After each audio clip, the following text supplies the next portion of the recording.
Get your free copy of the complete tutorial at www.teachucomp.com/free. Superficially, adjustment layers and fill layers have many of the same options normal layers have.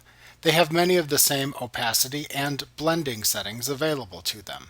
However, adjustment layers let you apply a layer over an image element to experiment with color and tonal adjustments in the underlying layers within an image. Keeping the adjustment in a separate layer lets you apply adjustments without permanently altering the pixels in the underlying layers within an image. By default, an adjustment layer will affect all of the layers below it within an image. This lets you correct multiple layers with a single adjustment layer rather than having to individually adjust each layer. While adjustment layers let you apply photographic enhancements, fill layers simply let you fill a layer with a solid color, pattern, or gradient. To create a new adjustment layer or a new fill layer, click the Create New Fill or Adjustment Layer button in the toolbar at the top of the Layers panel, and then choose the layer type you want to create from the drop-down menu that appears. Alternatively, you could also select Layer, New Adjustment Layer, or Layer, New Fill Layer from the menu bar, and then select the type of adjustment layer or fill layer you want to create from the side menu that appears. Let's review the effects of applying the various types of fill layers and adjustment layers in Photoshop Elements. First, you can apply a solid color. This lets you select a solid fill color to apply to the layer.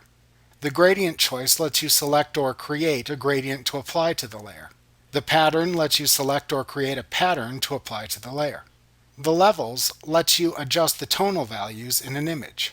The brightness and contrast lets you set values for the image brightness and contrast to lighten or darken the image. The hue saturation lets you select which colors to edit and specify new values for the hue, saturation, and lightness settings.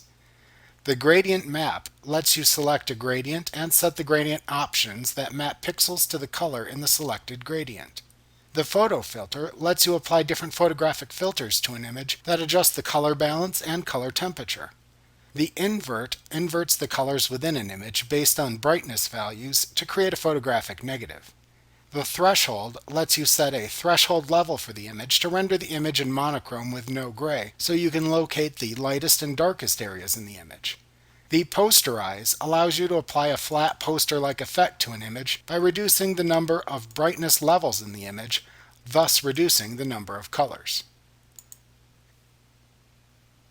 Like what you see? Pick up your free copy of the complete tutorial at www.teachucomp.com/free.